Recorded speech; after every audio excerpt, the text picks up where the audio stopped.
చేసిన తప్పును బట్టి పశ్చాత్తాపడుతూ నీవు ఎంతగానో కన్నీరు కారుస్తున్నా ఎవరు నిన్ను అంగీకరించట్లేదని బాధపడుతున్నావా?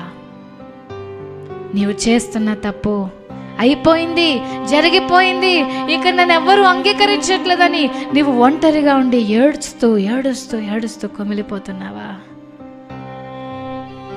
మాట్లాడలేకపోయినా మౌనంగా ప్రభు సన్నిధిలో కన్నీరు కార్చిన పాపాత్మురాల్ని దేవుడు అంగీకరించాడు.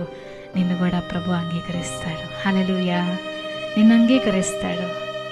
మనుషులకు నువ్వు కష్టమేమో, మనుషులు నిన్ను యాక్సెప్ట్ చేయట్లేదేమో, మనుషులు నిన్ను అంగీకరించట్లేదేమో, కానీ ఒక విషయం మర్చిపోద్దు, దేవుడు నిన్నెప్పుడూ కాదనడు. దేవుడు నిన్నెప్పుడూ కాదనడు. ఆయనకి ఎవరు ఇబ్బంది కాదు, ఆయనకి ఎవరు బరువు కాదు. పాపిని పాపిగా చూడడు ప్రభు, నిన్ను అంగీకరిస్తాడు.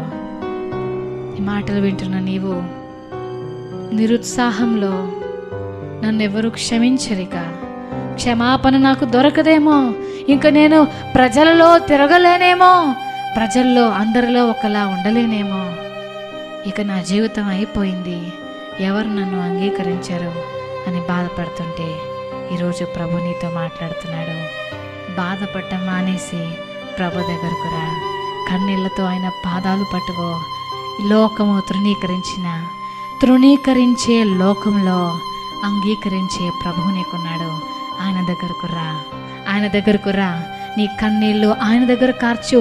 ఎవరెవరి దగ్గరకో వెళ్ళి ఏడవద్దు, ఎవరెవరి దగ్గరకో వెళ్ళి నీ సమస్యలు చెప్పుకోవడం మానేసి రైట్ పర్సన్ దగ్గరకు రా.